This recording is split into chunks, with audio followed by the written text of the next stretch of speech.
Buendia with the final kick of the game seals it for Aston Villa. That's 5 wins on the bounce for Unai Emery's men. It's a bad evening for Arsenal. City have the chance to close the gap to 2 points, and it's 3 away games on the bounce without victory for Arsenal. Not a good showing in the end. Could have won it late themselves with Noni at the back post, but a really poor touch from Nketiah gives Villa a little base camp for that final minute or so, and Arsenal just don't clear their lines. They're just not quite at the races. I thought this would be a draw. I went with a 2-2. And Villa have just thrown the cat amongst the pigeons. Villa have just done what the likes of Chelsea couldn't, what the likes of Sunderland couldn't. They've inflicted the second defeat of the season upon Arsenal. Not the time for Arsenal to be panicking, but listen, the Wolves will be out. The rivals will be out.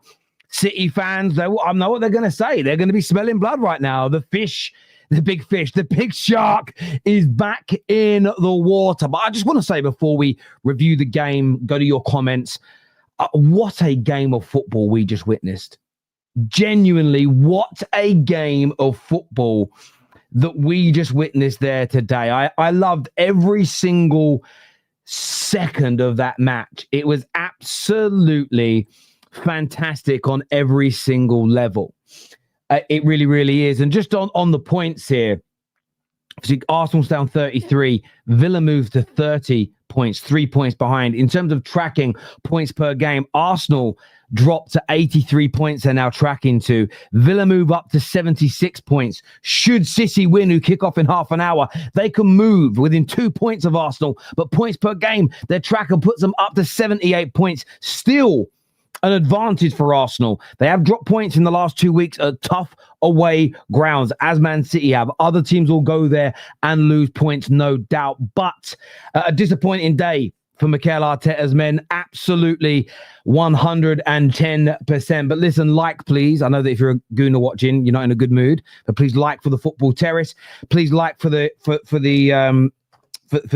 channel, if you would be so kind. I'm going to start off by going into some of your comments here. This is from Conrad, says, injury-riddled Arsenal lose and rivals go wild. Look, I'm going to say this now. The Arteta outers tonight, rivals of Arsenal tonight, they're going to go wild.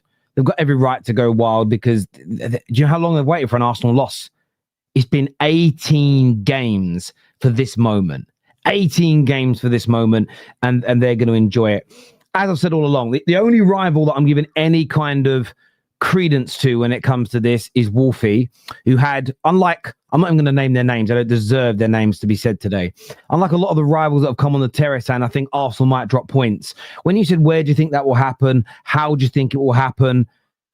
They wouldn't answer it because they didn't want to be considered wrong. Only Wolfie on the Football Terrace had the chest and the confidence to actually predict these things, and I've got to give him absolute credit for that. But if I'm an Arsenal fan today, I'm disappointed. I'm fuming. I wouldn't want to lose. But at the same time, would I be throwing baby out with the bathwater? I personally wouldn't, but it's not my club. How is that tracker stat going? Obviously, I read it out a few minutes ago. I hope you were listening. Because I'll keep doing it, whether they win or lose. Like, I do it all the time. I've been doing it for years. I don't know where you've been. Big up to Villa. They're a good side on their day, and today was their day. Arsenal need those centre-backs back ASAP. The instability is unsustainable. Yeah, look, most teams, every single team in the Premier League would struggle losing their main 3 centre-backs, their best 2 and their first backup. Everybody would. We've seen it with Chelsea. Imagine you took out Konate and Van Dijk right now. Imagine you took out Diaz and John Stones from Manchester City. Imagine you took out Konsa and whoever else, I don't know, played there today for them, to be fair, but took them out from Villa. They would be impacted. That being said, I feel, we'll get into it a little bit, but I think there's more to it than just the centre-backs today, if I'm being honest with you. Bottle jobs, say it, Terry, zero mentality losers. I mean, I don't think Arsenal are complete losers for losing today. Today they're losers, but they are top of the league. So I'm not going to say they're complete losers. Not my view. If you want to say that, you say it, brother. You don't need me to validate you. Arsenal toothless in front of goal 2 games in a row. That was a cowardly performance from Arsenal. Could have been 5-0 Villa. Toothless again. So you don't think Arsenal had any other goal-scoring opportunities today? That's an interesting take there from Ross the Boss. What do you guys think of that? The game was proof Arsenal will never be champions. Okay. So losing today is proof they'll never be champions. Oh, fair. If that's your opinion. Hold that. Don't bottle it. Best in the world. Up the Villa. I love my team. You guys should be very, very proud of your performance today. Timber and Calafiori couldn't handle Rodgers. Vamos. Listen, Morgan Rodgers gives the run around to so many teams, to so many clubs. He's fantastic. Absolutely fantastic. And I thought he was brilliant today. Right at the end of the first half, and he scored an absolute worldie. Nice game. Nice, great game, Villa. I don't see City beating Sunderland, and I don't think Liverpool beat Leeds, nor do I think Chelsea win. So the game loss means nothing. Well, listen, that's your view. I disagree. I think City and Liverpool will both win today. Actually, I've predicted Chelsea to win as well. I think they're going to close the gap back up, which is why I said to Chelsea fans the other day, don't throw baby out with the bathwater, but criticize things that went wrong. And we always knew Arsenal were going to drop more points. The idea that Arsenal were going to continue for the rest of this season and not drop any points is crazy. And what I will say is that they've had a poor 3 results on the bounce away from home. Now, again, if you think that's going to continue, show your chest and say it. I don't. I think they'll get back to winning ways quite quickly. I think they'll go back on a fairly good run of wins at some point soon. They haven't been that great in their last three Premier League away games, and it's whether or not this is the beginning of a long run of poor form or whether you think it's a blip. And I'd love your opinions on that, please. What was Liverpool's tracking state after 6 games? Yeah, it would have been very good. But of course, you don't really start talking about what you're tracking towards. It's been a rule within football for many, many a year that you don't start talking about league positions, etc., until at least 10 games into the season, when every team has played a variety of kind of relegation candidates, mid-table teams, and top sides. It gives you a more even view. So yeah, you would never, because after the first game, every team that wins will be tracking towards like 115 plus points. It's ridiculous. So yeah, you don't do it that early on, my friend. But what you also do when you look at you don't just look at the tracker, you look at form, you look at performances. So for instance, I look at Aston Villa, and if you watch their opening 3 or 4 games of the season, they didn't look great. But if you actually watched in terms of results, but if you watched the games, they had moments, they had chances, they just weren't converting goals, and they were leaking silly ones. But if you watched what they were tracking towards, but how they played, you could see that there could be light at the end of the tunnel. I think Newcastle are going to do a very similar thing soon and just start to go on much better runs. If you look at performances, exactly the same thing with Brighton at the beginning of the season. People were writing them off. But if you looked at their underlying numbers and if you watch their games, it isn't surprising to see them back up near those European spots, although after the first 2 or 3 matches, it looked quite bleak. You've got to look at all these things. I'm sure you know that, Blue Kings, but speak with more chest rather than innuendo, please, brother. The way I celebrated smoking that Arsenal pack is what Dyke says here. We didn't deserve to lose. I'm disappointed we lost, but we move on to the next game. We cannot win every game, so Arsenal fans, please relax. Yeah, look, you can't win every game, and that's part and parcel. I think there are things to criticize about today's match. There's no doubt about it. But the idea that you can win every game, you will win every game, that's crazy. And that's why my view is I don't think you should throw baby out with the bathwater, as it were. But there are definitely things to criticize, and I think those two things can coexist at the same time. You can criticize without going crazy. Rivals, of course, that want you to foul are going to go in, and this is about you handling it. There will be some Arsenal fans today that will find it easier to sort of attack their team as opposed to stand by them. But again, that's their personal choice, I suppose. If that's how they want to be at this moment, especially the sort of Arteta out guys that have been on there for the last 18 games, have been going crazy and really, really happy. If they decide today that no, actually, I'm gonna change my mind, that's up to them. At the end of the day, they're allowed to do that. Like, I'm not gonna have a go at them. I'm sure you're not gonna have a go at them. It's their choice. That's the nature of the beast.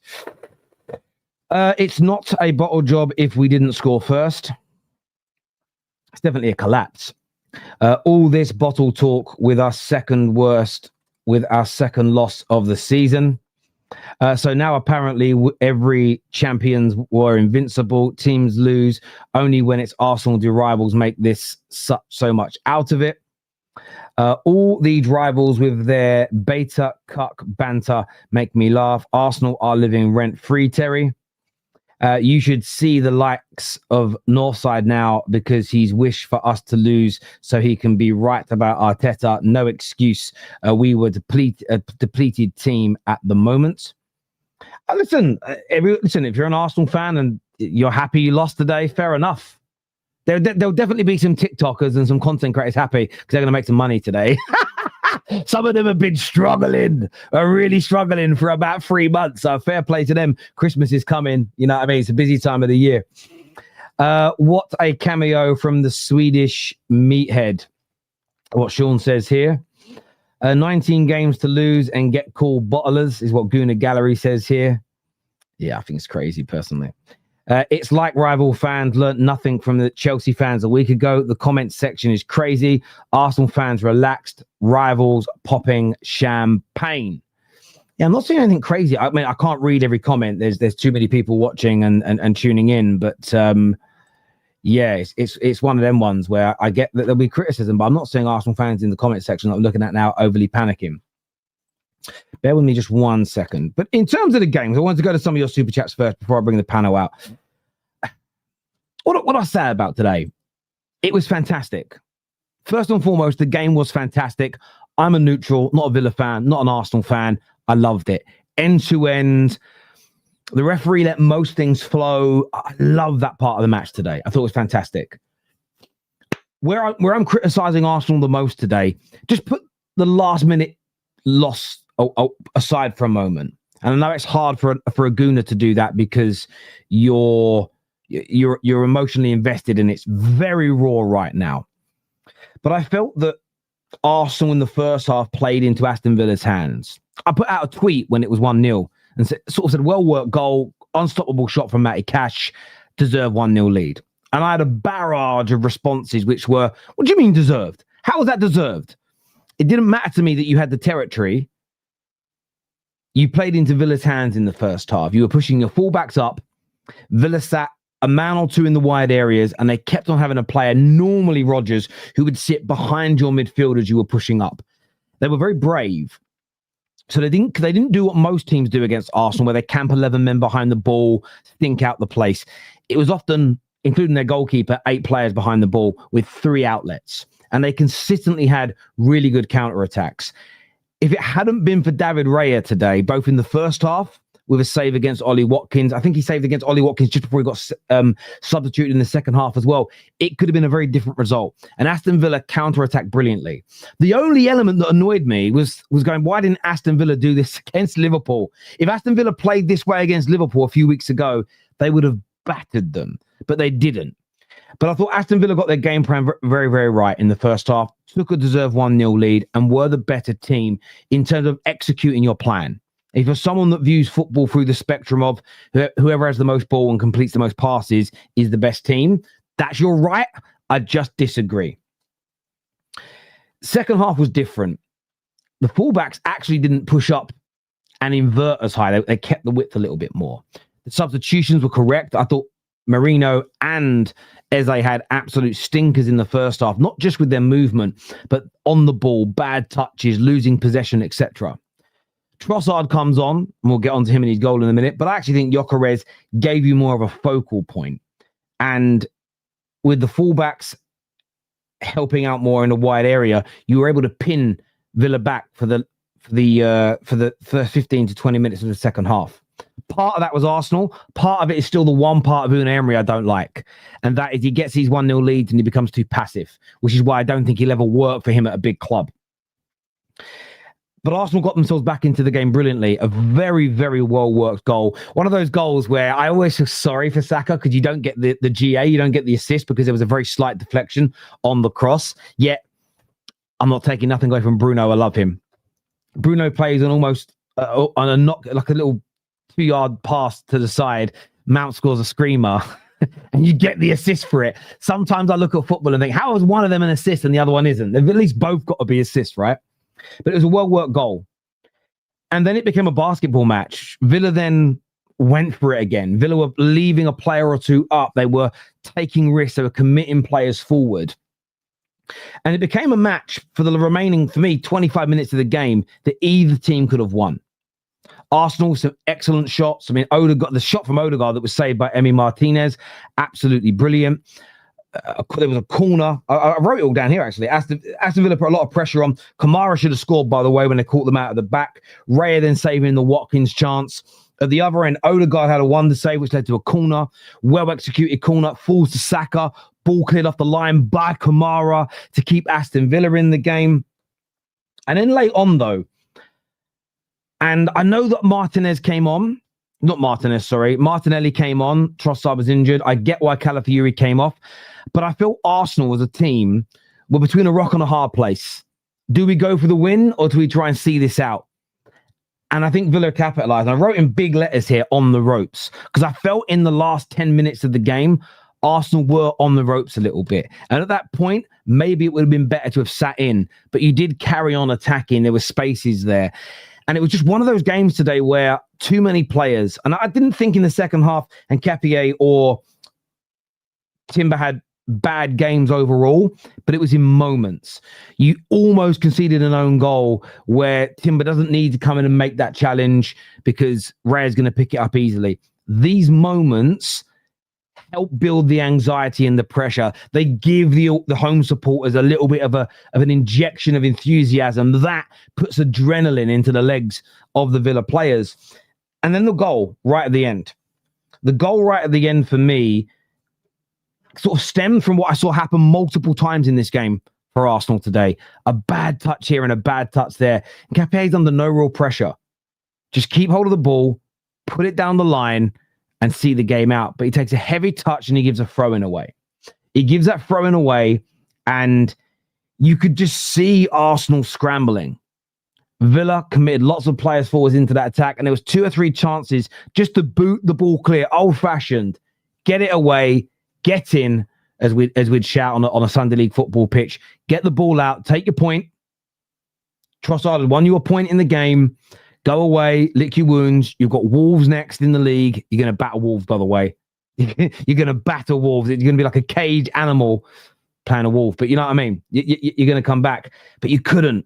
And then the irony of football, the scripting of football is a thing of beauty. Emi Buendia, that Arsenal chased and just couldn't get hold of. I think Villa actually signed him ahead of you. I'm not saying you guys regret it, but it's the backstory. Bangs in a winner with the last kick of the game. And Aston Villa, look, some will say a draw was deserved. I don't think it's unfair that Aston Villa won the game. It was a bad day in the office for Arsenal. But, and I will say this, there is criticism for Arsenal today. Do I personally think this is the beginning of Arsenal's downfall? No.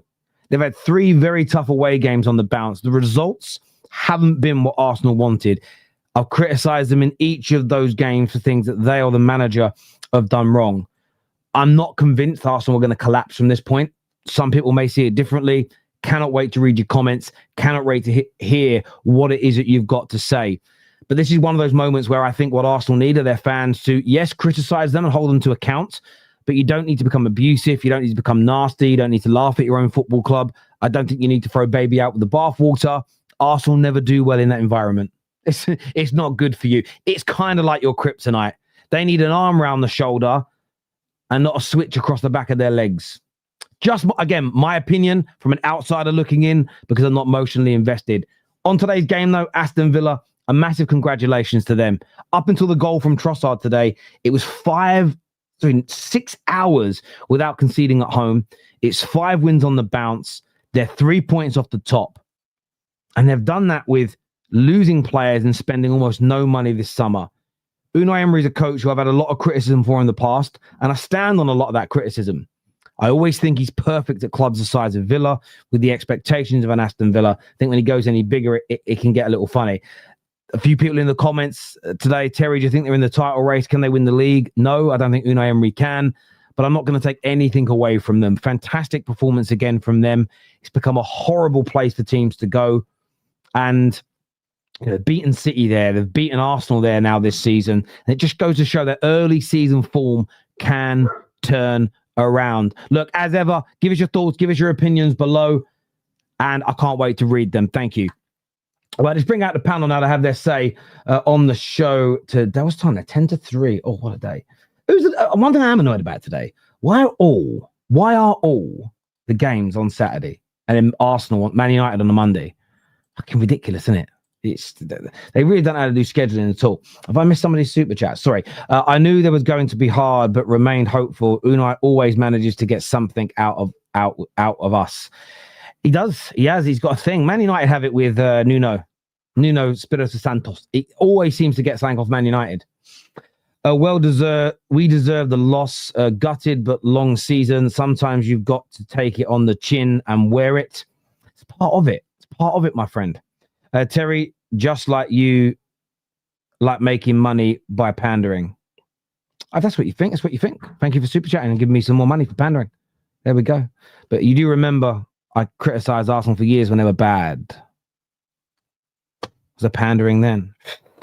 Rivals enjoy because it will take another 19 for us to lose again. We are in everyone's heads rent-free. Once Saliba and Gabriel are back, it's over. This is the bit I'm looking forward to most. These fans have been complaining in the last 2 months about injuries, saying Arsenal can't use it as an excuse.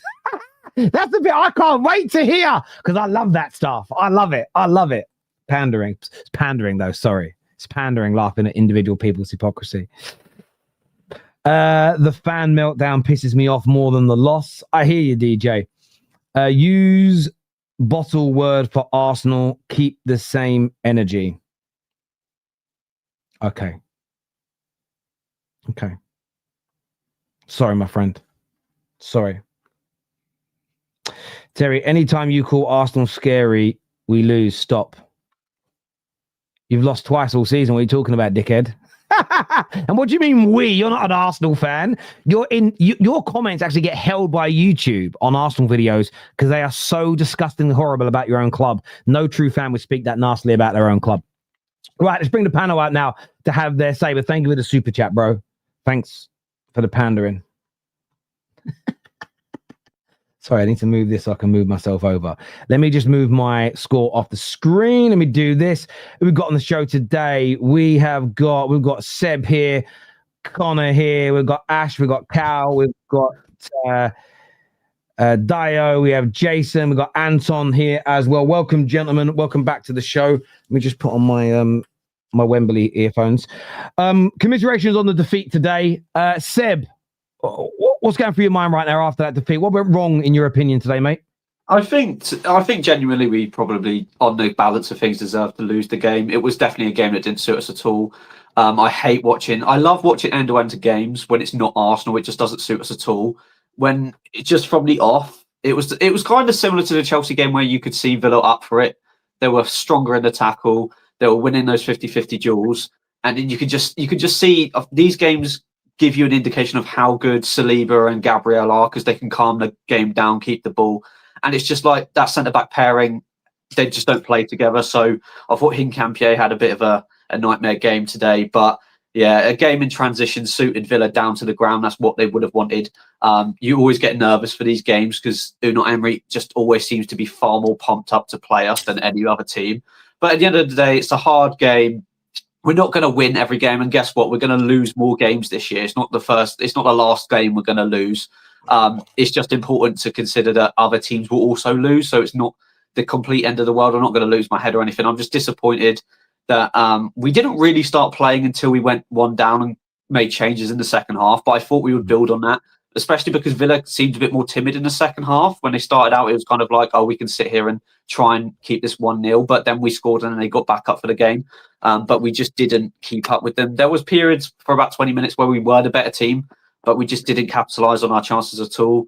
Martinez made some beautiful saves, but it's one of those you've got to take on the chin, move on. Villa's a hard place to go. They have taken points off City as well this year, so it's kind of even itself out. City have lost points here. We have. We just got to stay strong and make sure we win in the next game. But I can't wait for at least Saliba to come back, because at least when you have one of your senior centre-backs in there, it looks a lot better. But we did miss the height and physicality at the back today. Just them, every single time Martinez pumped the ball up, we weren't really winning those balls.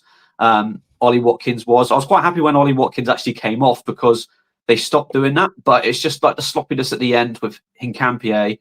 Just boot it out, and he has to dawdle with it, and he runs out. So it's frustrating the way we got there, but I don't think anyone should lose their heads. We're still top of the league. Man City still have to play today, and we will drop more points, and so we'll see. So as long as we keep headstrong, beat Wolves, we'll be fine, because it wasn't the end of the world, but it's just the nature of conceding a late goal that's frustrating, really. So I hear a lot of sort of Arsenal fans that talk about if fans like yourself don't have high enough standards, it can impact the club. Does that not also stand to reason, logically speaking, that losing your heads and panicking could put more anxiety into the squad and also make you lose? So is it important, do you think, for fans to keep their heads here as much as it is the players?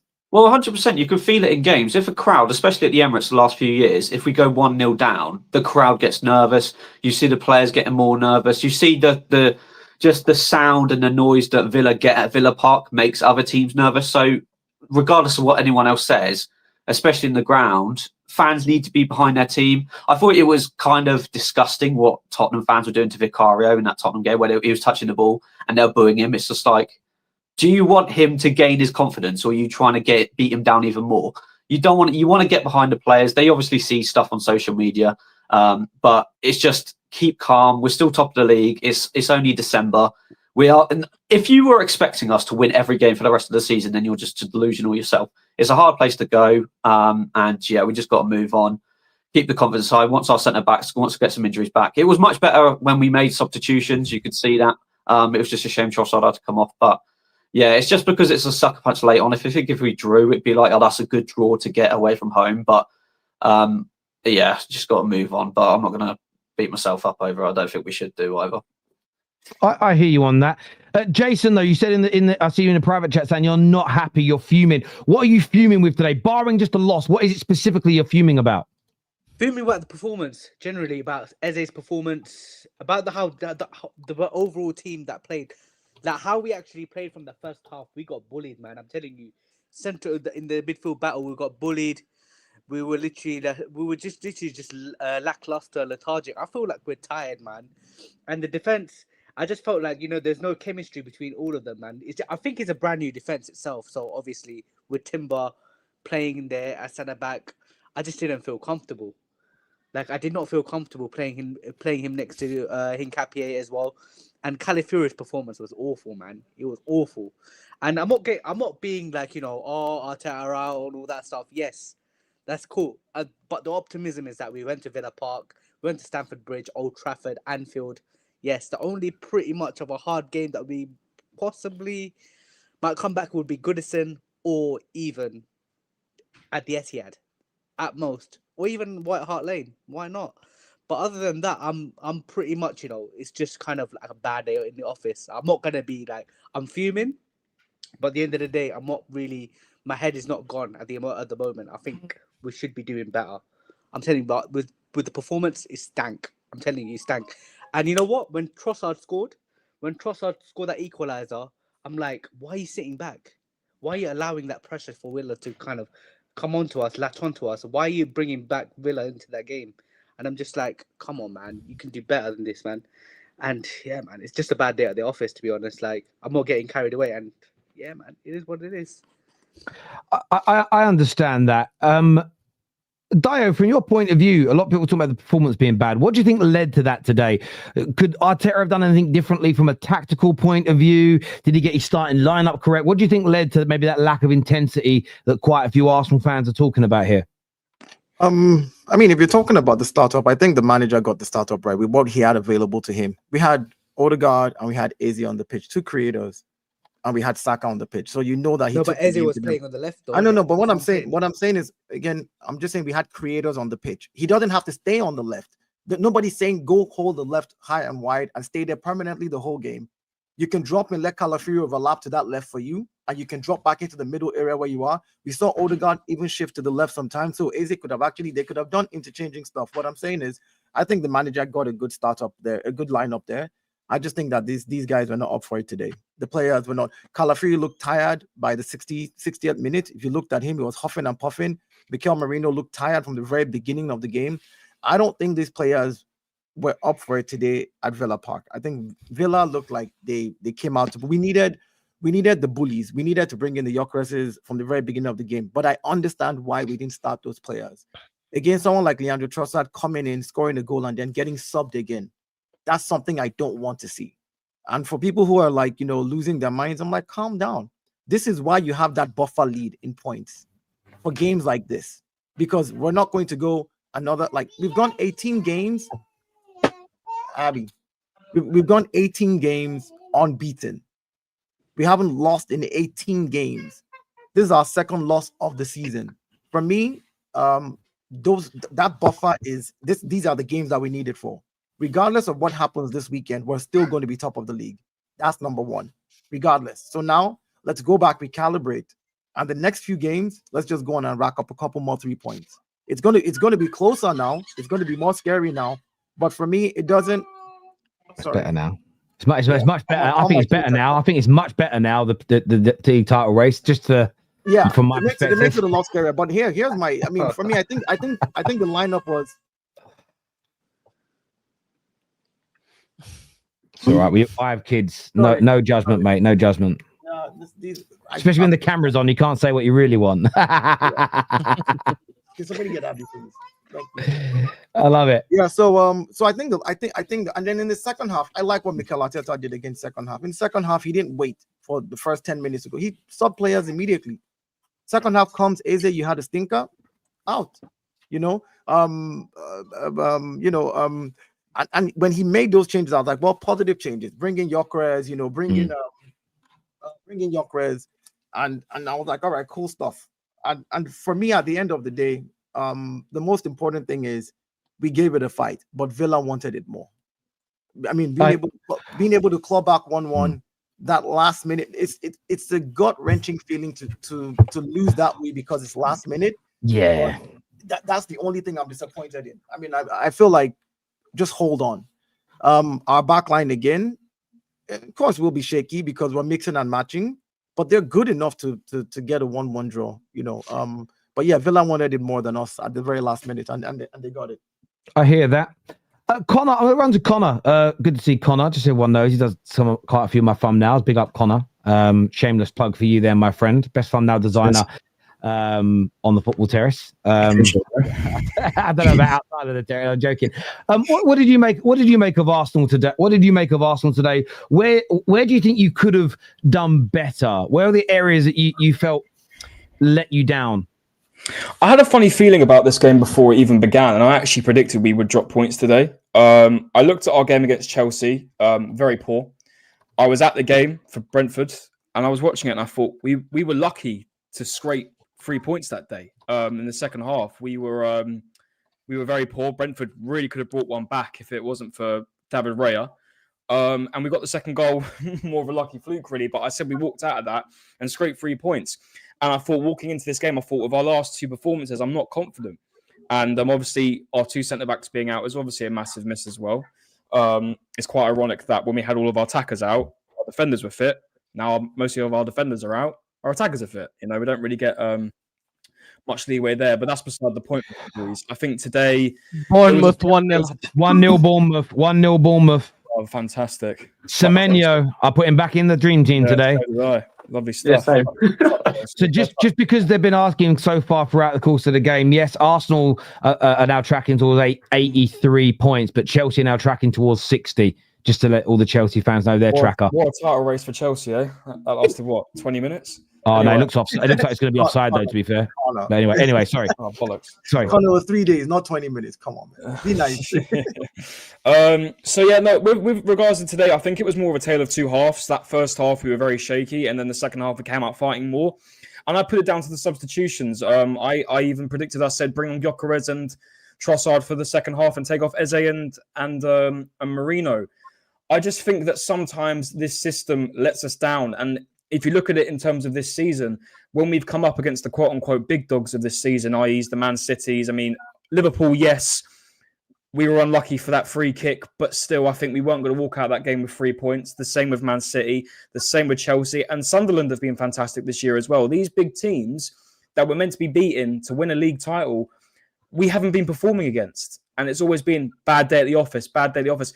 I think now it's not even a coincidence at this point with the fact that we've played Aston Villa, another top team so far in the league this year, and we've crumbled again. I think it's all well and good, the system that we're playing. I mean, but this is the annoying thing. You look at how we've been playing in the Champions League against these really top sides like Atletico Madrid and Bayern, and we're making them look like light work. And as soon as it comes back to the league and we're playing these top teams, we crumble again. And it bothers me. And I don't know whether it's to do with the false nine system we like to do with playing Mikel Merino up front. We don't like to have Gyökeres up front because he doesn't, in my opinion, fit Mikel Arteta's system. I don't like that. I wish we had a way to fit him into the system and to be able to... I like the idea of playing through balls into him and just letting him do his thing. It's sort of like what Haaland does as a striker. But with our system, we like to lob in balls, cross in balls, and that's pretty much it. I think we found out today with Eze, and that's the one thing I would have changed today. I didn't like the fact he was on the left. And yes, people could say for Palace, that was predominantly his position. With the way we play, I don't think he has the freedom. He was more of like a left 10. I don't know how to describe it for Palace. With us, he is just predominantly stuck on the left. He's not able to move around because that's Declan Rice's role next to him, going back and forth, box to box. That isn't really Eze's role in this team, and I think it really, really doesn't show his quality, and I don't want to see him there ever again. I'm not happy with him being there. If you want to play Eze, you play him in the 10, and it's as simple as that. And I think that really let us down today, and I don't think he had a great day today at all. And the same with Mikel Merino. Yes, Mikel Merino's been there for us in certain moments, got goals, but comes to a point where it's like, I've had enough of him really being there. I want to use the striker that we paid the big money for, that we wanted. We said, right, this number 9 is meant to be the guy that's going to win us the league, get us the goals. I want to utilise him. Penalty to Bournemouth. Sorry, Conor. No worries. Oh, no, they're giving offside. They're giving offside again. Oh, I thought they gave penalty and then they gave an offside. Sorry, I'm going to slow down. Yeah, no worries. I think I really want to now get into the point where I think we've got to look back at these results. This is the point we're trying to make on the sharp. I think we've got to look back at these results against these big sides and look at what we've done against the likes of City, Liverpool, Sunderland, Chelsea. These Aston Villa now, the 5 top big teams really of this season. If you look at the table, and obviously Liverpool and they've fallen off, but like I said in that game, I don't think we were going to walk out of 3 points, even if the free kick didn't happen. Got to look back. Come on, this can't be a coincidence at this point. We do crumble against these big teams. And I'm trying to figure out why. Is it the system? Is it the fact that we can't adapt with a new striker? Because I don't think we've adapted with Gyökeres at all. I don't think we've been allowed to play to his strengths. It's either been play Mikel Arteta's way or hit the highway. Then why would you purchase him if you're not going to let him, if you're not going to find a way to let him play to a system that he's going to strengthen towards? That's the thing that concerns me. That's why we bought him. That's why all the Arsenal fans were so excited to sign with the amount of goals he scored. And I think this is key for what we need. But the second half, way better. Way better. And I think it was the changes that we made. And yes, we were unlucky with that last minute to concede that way. But still, again, if it didn't happen, we still would have walked out of 1 point today. And for me, that's not enough. We had to walk out of 3. And I think the title race, I think we've massively shot ourselves in the foot with Chelsea and Aston Villa. I think these were 2 games we could have won. We've got the squad to do it. Yes, we're missing out with centre-backs at the moment with Gabriel and Saliba. But look at the attacking threat we've got at the moment. The bench was nuts today. We had such good options off the bench, but we crumbled again. And I think we have to look at this system and how we play against these big teams because it's really bothering me. And going forward into the season as well. That's what worries me. And that's why I think that I know a lot of people were really upping us to be, we're the favourites. This is the year we're going to win it.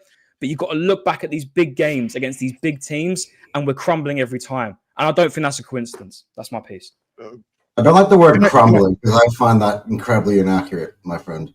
Go on. We did. Can I we lost 2 games at the death. We Again, out of 18 That's games, crumbling. you lose 2 games at the death out of 18 games, and you throw everything away. Like, this is where I don't. No, I'm not throwing everything away. I'm just saying. Wait,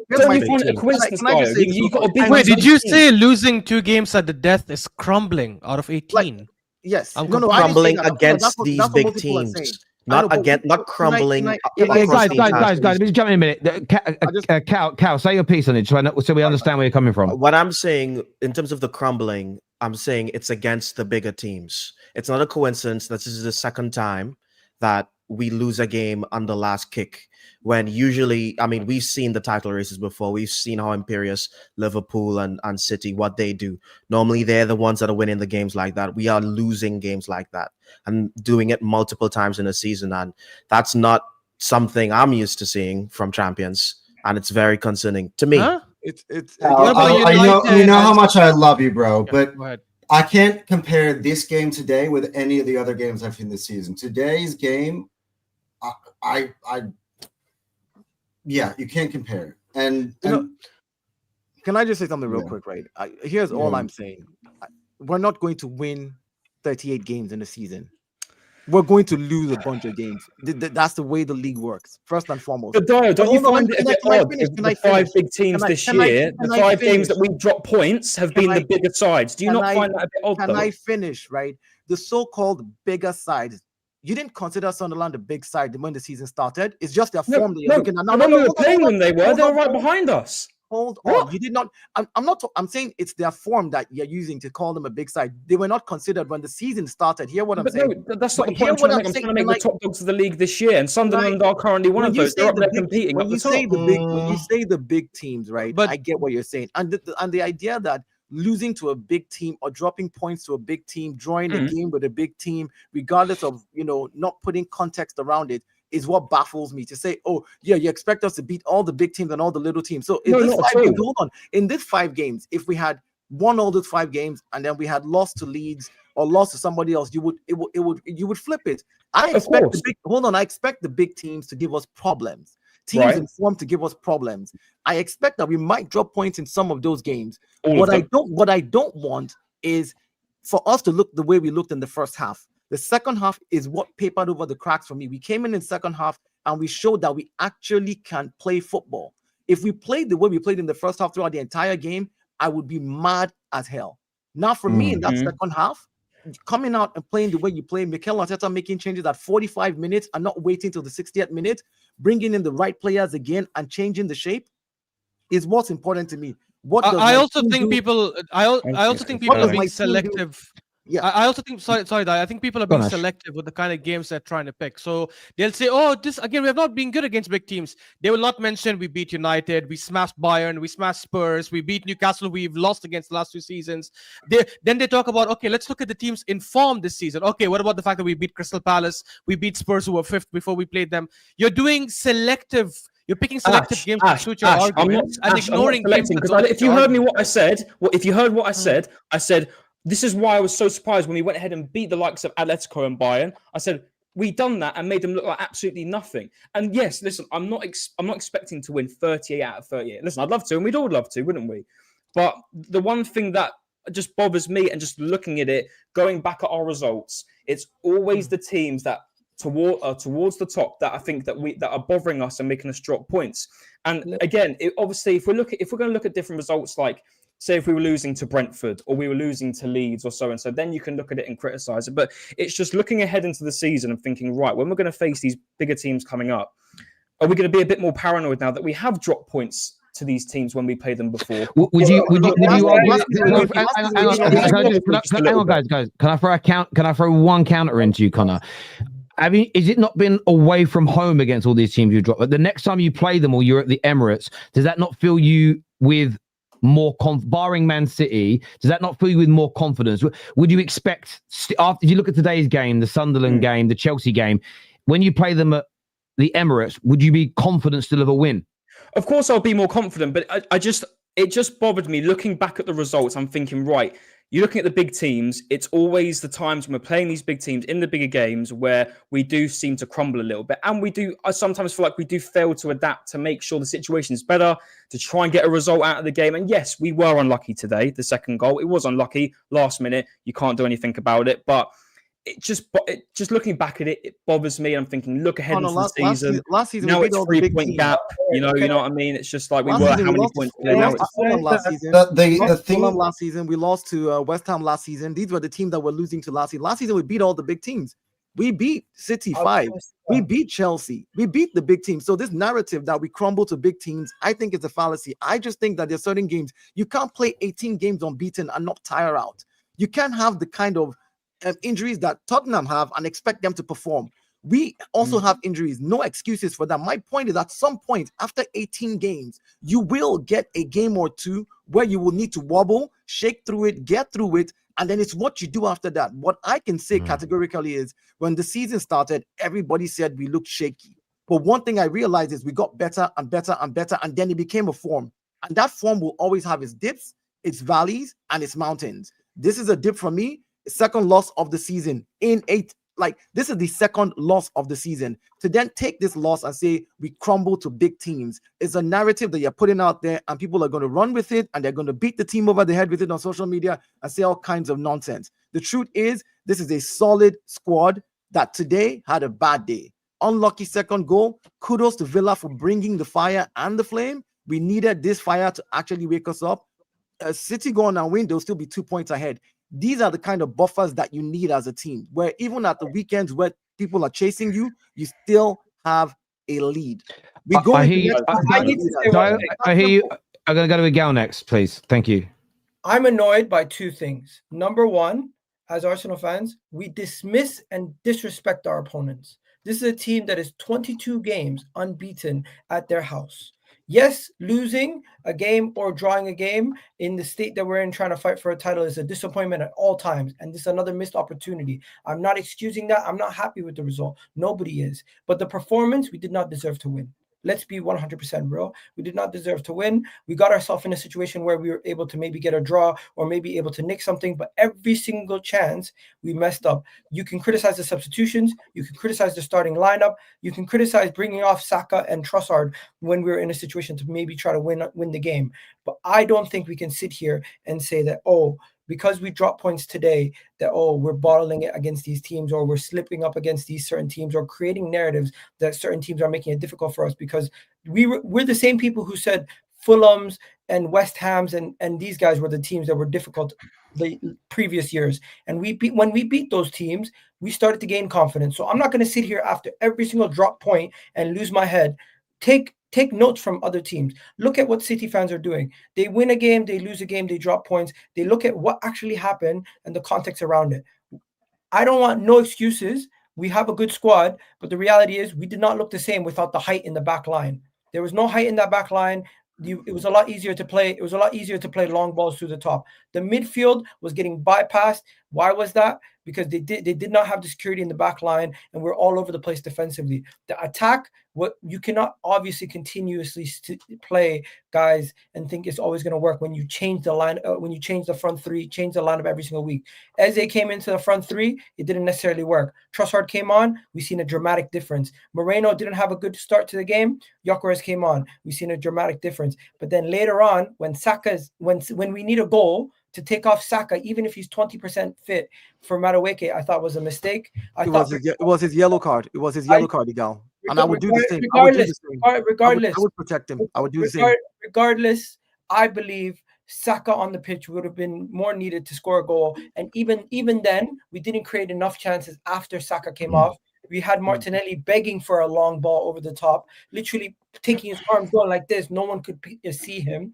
And defensively, when you have three players on the ground trying to fight for the last second, trying to fight for the ball, trying to keep it, and Buendia takes it off their feet and puts it in top corner, I'm not going to sit here and fault every single person for the defeat.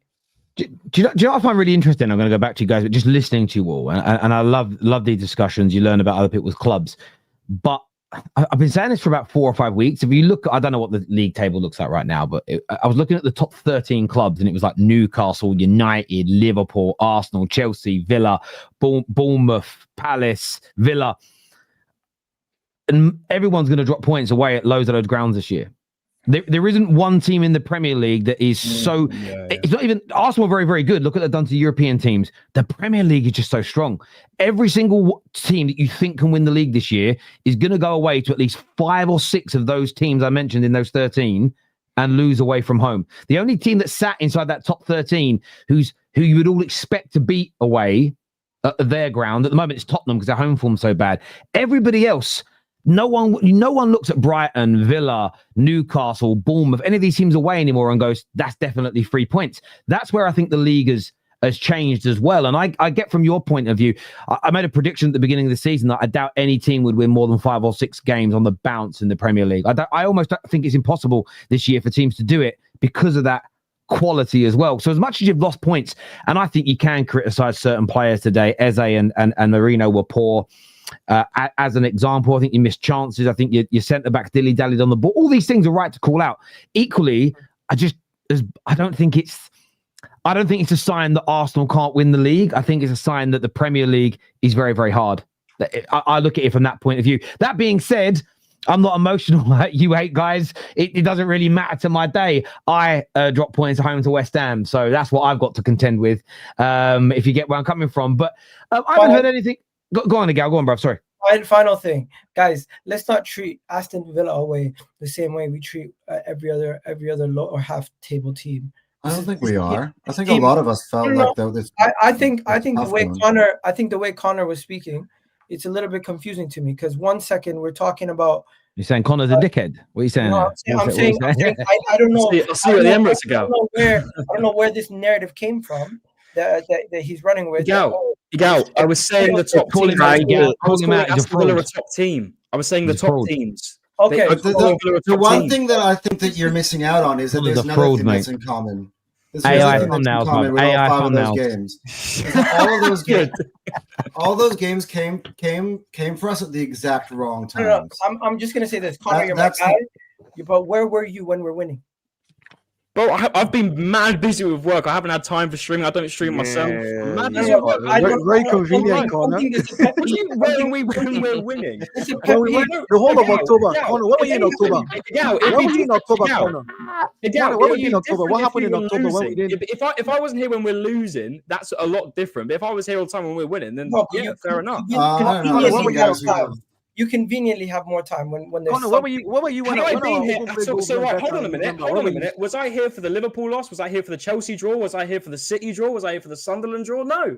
Were you here after Bayern? No. I wasn't here this is my first stream this season. I thought I'd hop on because I thought it's been a big considerate drop, in my opinion. We're now 3 points clear only. I'm not going to say it's considerate. I had time today. Conor, I just find it interesting. Quick question. Conor, what were you in October when we went unbeaten? He was making me thumbnails. I kept him busy. What were you in November when our open play goals, which they complained about, actually we scored more open play goals than any team again in November when we actually stopped being the set piece team. See, these are the things that for me, like I look at, like as a team, you have to evolve yourself as you go along. Games are going to get harder, tougher. I mean, this first half of the season, look at the 3 games in a week, literally for some of these players. So yeah, it is what it is, man. It is what it is. I mean, to be honest with you, I think I'd feel like I think you guys are really confident. That's awesome. I think I'd be way more confident if Gabriel Saliba were coming back tomorrow. I think it's not a coincidence not having both of them available for the Chelsea game is why we drop points. And I think, like, even when we drop points early in the season, it didn't feel like this. It's like today, not having that control. I mean, I've been conditioned on to watch the Arteta style of football, and this season and for the last couple of seasons, he's been a control freak. We control games. That's what we always do.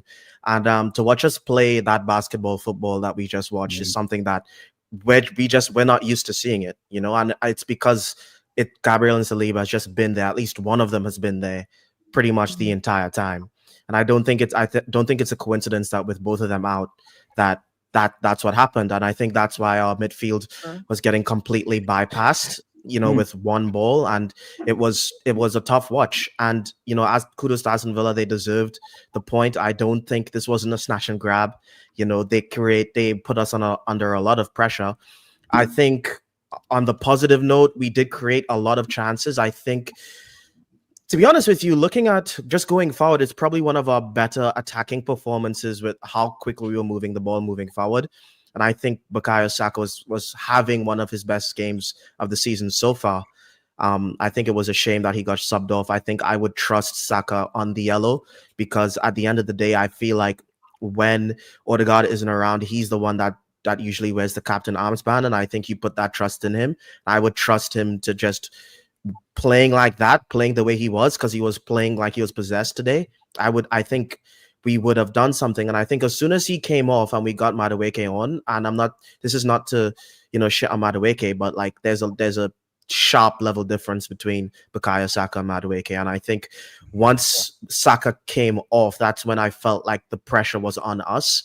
I felt like up until that point for the second half, we were kind of boxing them in, and we were really putting it on them. And when Saka came off, I felt like not having him there changed the game ultimately. So on that note, Cal, I want to quickly say as well, I'm normally like Odegaard's. I always say with Odegaard, I'm like, bro, just shoot. Stop taking the extra pass, just shoot.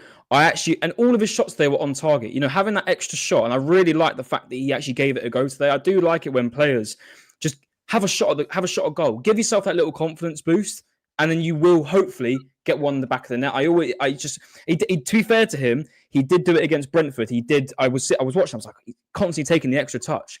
And today I was shocked. I was like, whoa, he's actually taken the shot at goal now, and he's got a good hit on him. And I want Odegaard to do more of that. And like you said with Saka as well, I think he could have had chances today as well to go to put the ball in the back of the net. But I do like that of Odegaard, because I do criticize him a lot for not taking that shot. And when he does, he's got a good shot on him. So I think one day it will go through and it will go to the back of the net. One more thing I just want to say. I think there's a lot of discourse for Moreno. I honestly think I know Moreno scores goals and he wins us a lot of games. I feel for the health of the season, we need to brute force Gyökeres into this team. We need him to be integrated. He just got back from injury, so he will. No, I'm talking. I'm not. Yeah, I know, but I'm just talking about the future. Yeah, for the future, we just need to make sure that he's playing and starting games. Yeah. He will play more games. I think once the team gels. Again, here's another thing. We say things like, Isak needs time to gel. Verts needs time to gel. He's from a different league. We talk about all these other players, right? But even with Gyökeres coming from the Portuguese league, he's put in some goals. He's been injured. He's back. And again, when a player comes back from an injury, regardless of how highly you rate him in your head, you have to realize that what he does on the pitch needs to be gradual. You don't just come in and do crazy stuff and get injured and get out again. Then you're useless to the team. I hear that. Saad, I haven't heard nothing. Yeah, go on, mate, because I've heard nothing from Saad, but go on. We play Wolves at home. It's a perfect game to get right. What a game to bounce back. Yeah, Wolves at home, brilliant. And we need to get ourselves sorted before we play Everton away in a couple of weeks' time. But Man City also, they're playing two tough teams. Everyone in the league is tough nowadays. So don't sit here all down. I know it's disappointing, but at the end of the day, we move on, we kick on, we play in the Champions League, we can rotate our side and have our boys ready, rested in a couple of weeks' time. Half my defenders. I just love how you said the defenders, unfortunately, Egal. Egal, I love you, buddy, but you're like telling us how every game is hard, and you just completely just like went past Wolves straight to Everton away. I'm like, let's be honest. Are you disregarding Wolves, Egal? How dare you disregard Wolves? They're a top. Wolves are on track to have like the worst season in Premier League history. If we drop points to Wolves, no, you know what it is about the Wolves game that I like. Guys, I'll just say this because I need to go, and Saad is a fraud. He can wait. It's fine. Pick up Saad. Look, it was a bad game for sure. I don't think we played our best. I think some of the substitutions we made or changes later were bad. I agree with Cal. I think I would have definitely kept Saka on. But yeah, I definitely wouldn't panic. I'm actually still confident we'd win the league because I think from a squad perspective, we are better than the rest of the teams. We are going to keep dropping points on other games here and there. But for me, the reason I'm confident is because other teams are also going to keep dropping points. Like, there's no other team that's shown consistency throughout the season anyways. In fact, Arsenal have shown consistency outside a few games. So we have a good time to rest now. I don't want to see Rice starting against Club Brugge or against Wolves. I think it's a good time to try and give him 1 or 2 games rest. And we definitely need our centre-backs back. As good as Hincapié and Mosquera are as backups, although I'm starting to have a few question marks on Hincapié as centre-backs because that last goal was definitely on him when he failed to clear the ball and he overran it, obviously. But I still think when they play, they need one of Gabriel or Saliba to play alongside them. I don't think they can play together. Notice, Ash, I noticed that we had like all four of our back four were actually all fullbacks by trade. Not really, because Timber by trade is a centre back. Ben White by trade is a centre back. Yeah. Actually, all four by trade are centre backs. Guys, I hear you all. I am running out of time because the other games are on. I'm covering them as well, right? Sal, I haven't heard anything from you, bro. Yeah, listen, I think it wasn't one of the best games. Obviously, dropping points, 3 points to Aston Villa away. I do feel like people need to calm down if they're screaming about leagues over this and this and that. And listen, I still don't see the consistency from the team around us. I don't see the consistency from the teams around us. The only team that I can see that is probably our closest title challenger right now is Aston Villa. That's probably the only team that has the consistency to actually go out and possibly put up a decent challenge against us. I don't see it with City. I don't see it with Chelsea, in my personal opinion. Now, today, I think a lot of things went wrong. The defense, it's just shaky. We need Saliba or Gabriel back. We need Saliba back. I think they didn't play him this game because they didn't want to take a risk. But they're saying that he should be back for the next Premier League game against Wolves, which is brilliant. But in regards to, I don't know where that dog was. My guard dog. In regards to the game, he's a Villa fan. He's a Villa fan. He's buzzing. Okay, crazy. He's hearing what I'm saying. In regards to the game, listen, I think defensively we did drop the ball a bit at times. I feel like you could see the nerves within Gapier. You could see the nerves at times during the latter end of that game. But the reality of the situation is Aston Villa are a very good team. Aston Villa are a consistent team. The reason why they're. Didn't you just say that the other teams are not consistent, my brother? Isn't that what we just said? Yes, I said Aston Villa are the only ones who can challenge us. That's what I just said, bro. So Man City can't challenge us. They've had the easiest schedule in the Premier League this year, Saad. So I don't agree with that. Man City, if they win their next game, Man City have just gone 1-0 up. As you said if that. Man City win this game, my brother, they're 2 points behind us, but we're so much more consistent than them. What are we talking about here? If we're so much more consistent, then what are we talking about?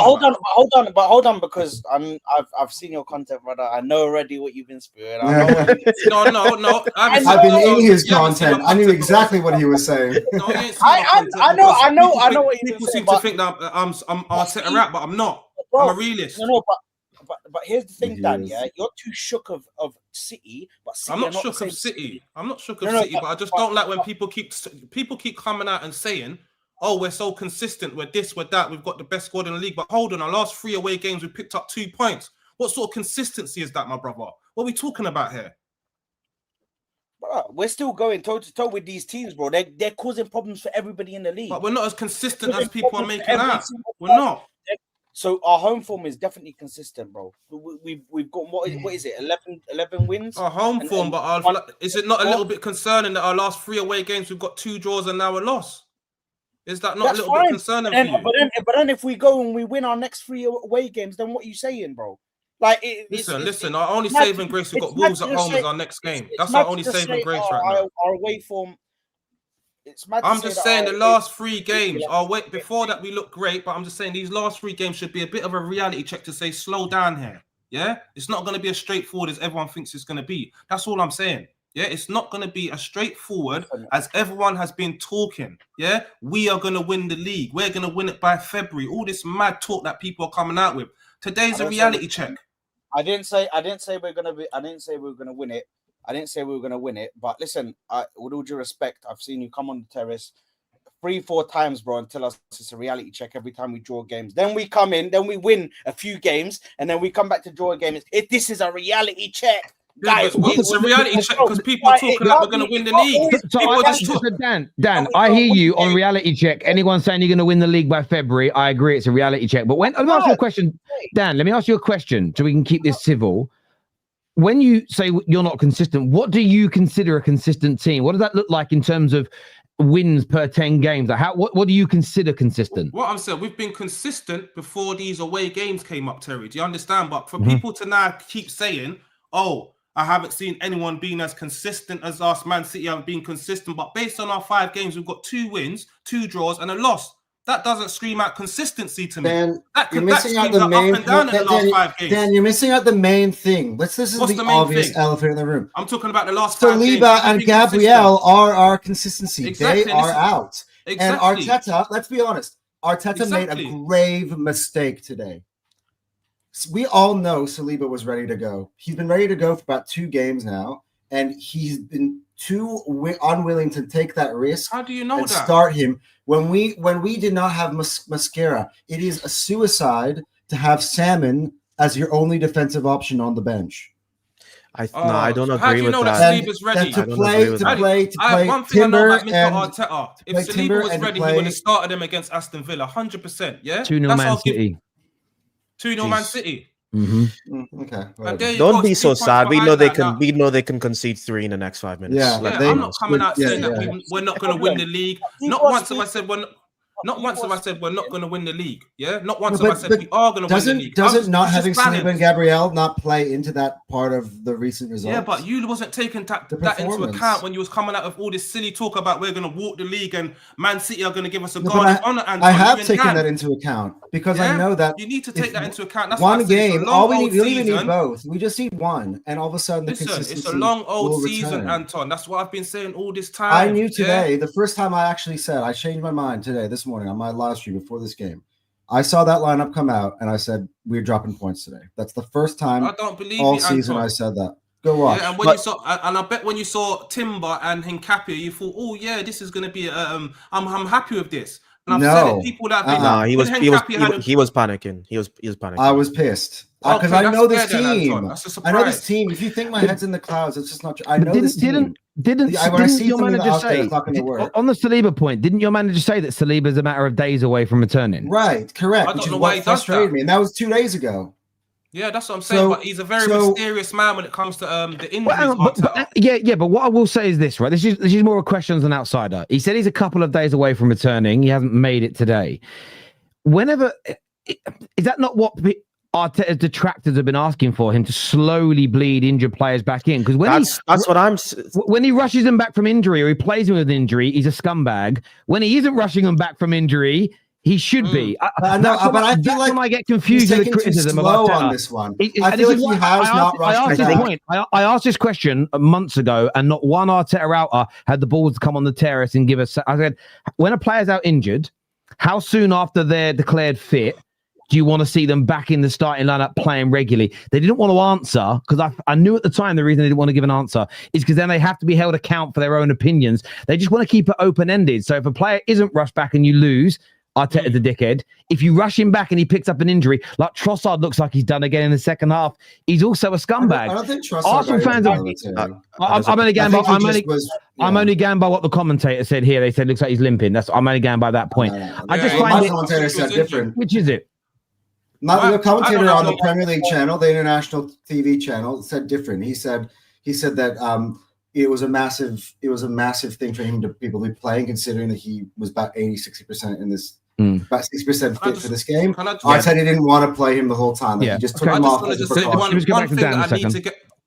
thing I need to get out from this game as Arsenal fans, let's stop talking about Zubimendi. Yeah, he's not getting away with it today. Yeah, hiding. Was he playing today, Zubimendi? Everyone keeps. I thought he was one of our better players today, Dan. Right? Zubimendi. Yeah, I thought Zubi was one of our better. Was he even on the pitch? Yeah, that's the. I'm not talking about. Do you know how many times he won the ball back? Villa start to break and he wins it back. Today. He was a ghost today. Yeah, and for people to keep people like you, Anton, that he's taken our midfield to the next level and he's an upgrade. He breaks up playing, he wins the ball back.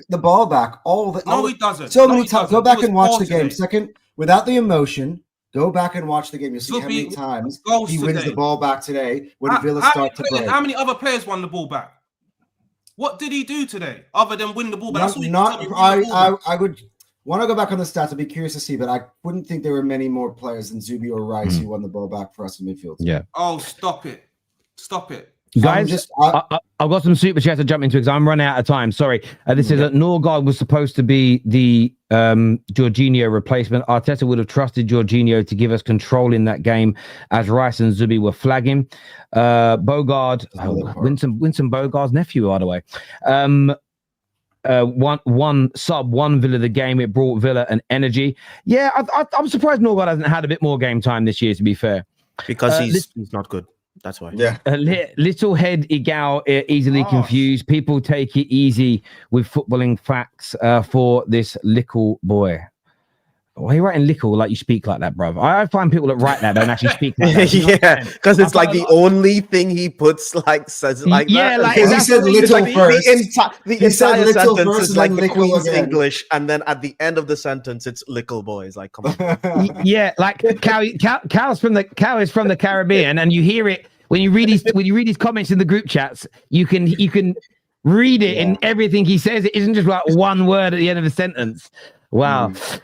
Even with Gabby and Saliba, Villa give us the B-ball game, basketball game every time, year in home and away. Let's be honest, we always struggle against them. Well done, Villa. But I will praise Villa for this. What Villa do is they're brave and they keep a man behind your midfield in Morgan Rogers. So they've got an outlet. If they had every man behind the ball, they wouldn't be able to break on you the way they do. And that is it's a risk and reward thing. And what Arsenal do when you play Villa is, and this is where I give credit to Arsenal as an outsider, because I don't care about the result, is you go, all right, we'll play you at that game. We'll see who comes out on top. So and by the way, in the last 8 games against them, I think they've won 3, you've won you've won 3, they've won 3, there's been a draw. But they've been kind of like this. You guys could maybe respond and sit further deeper, and then they wouldn't be able to do anything to you, but you don't. So I suppose there is this element of maybe a little bit less bravado from Arsenal going away there. But then you beat them 2-0 last year, so it's a hard one. Yeah, but I feel like every year we play Villa away from home, it becomes this type of game, except for maybe last season.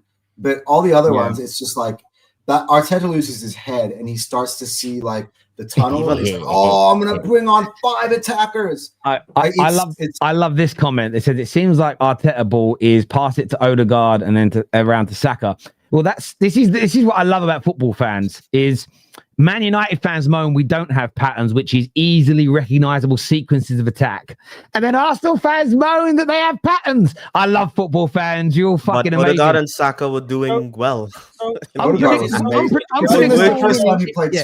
it really boils down to is results-based analysis. When you're winning, it's no one gives a shit. Guys, when you're losing, it's let's be honest. Let's be honest. This is kind of like my viewpoint because I'm still as confident as ever that we're winning the league. That last minute goal, it was one of the flukiest things I've ever seen in football. But without that, it's a 1-1 draw.